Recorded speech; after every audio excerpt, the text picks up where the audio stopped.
Praise the Lord. കർത്താവിൻ്റെ വരവെങ്കിൽ എടുക്കപ്പെടണമെങ്കിൽ നമുക്കുണ്ടായിരിക്കേണ്ട 44ാമത്തെ യോഗ്യതയെക്കുറിച്ചാണ് ഇന്ന് നമ്മൾ ചിന്തിക്കുന്നത്. അതിനാധാരമായി എബ്രായ ലേഖനം 10-ാം അധ്യായം അതിൻ്റെ 24-ാം വാക്യം ഞാൻ വായിക്കുന്നു.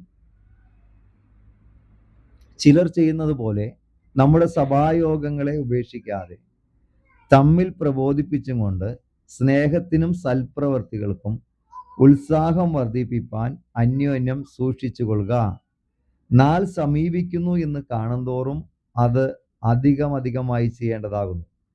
അപ്പോൾ ഇവിടെ വളരെ വ്യക്തമാണ്, നാൾ സമീപിക്കുന്നു എന്ന് കാണുന്തോറും എന്ന് പറയുന്നത് കർത്താവിൻ്റെ വരവ് അടുത്തിരിക്കുന്നു എന്ന് കാണുന്തോറും അത് അധികമായിട്ട് ചെയ്യേണ്ടതാകുന്നു എന്ന് വചനം പറയുന്നു.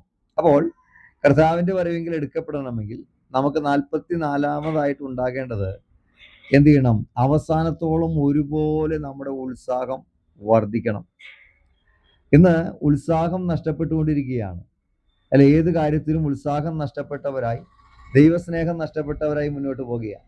പക്ഷെ ഇവിടെ വളരെ കൃത്യമായിട്ട് പറയുകയാണ്, സഭായോഗങ്ങളെ ഉപേക്ഷിക്കാതെ ഒന്ന് തമ്മിൽ പ്രബോധിപ്പിച്ചും കൊണ്ട് സ്നേഹത്തിനും സൽപ്രവർത്തികൾക്കും ഉത്സാഹം വർദ്ധിപ്പിക്കണം. കണ്ടോ, വളരെ കൃത്യമാണ്. സ്നേഹത്തിനും സൽപ്രവർത്തികൾക്കും എന്ത് ചെയ്യണം?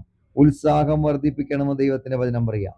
അതേപോലെ റോമാലേഖനം 12-ാം അധ്യായം അതിൻ്റെ 8-ാം വാക്യം ഇപ്രകാരം പറയുന്നു.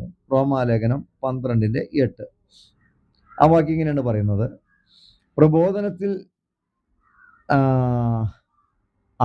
ശുശ്രൂഷ എങ്കിൽ ശുശ്രൂഷയിൽ, ഉപദേശിക്കുന്നവനെങ്കിൽ ഉപദേശത്തിൽ, പ്രബോധിപ്പിക്കുന്നവനെങ്കിൽ പ്രബോധനത്തിൽ, ദാനം ചെയ്യുന്നവൻ ഏകാഗ്രതയോടെ, ഭരിക്കുന്നവൻ ഉത്സാഹത്തോടെ.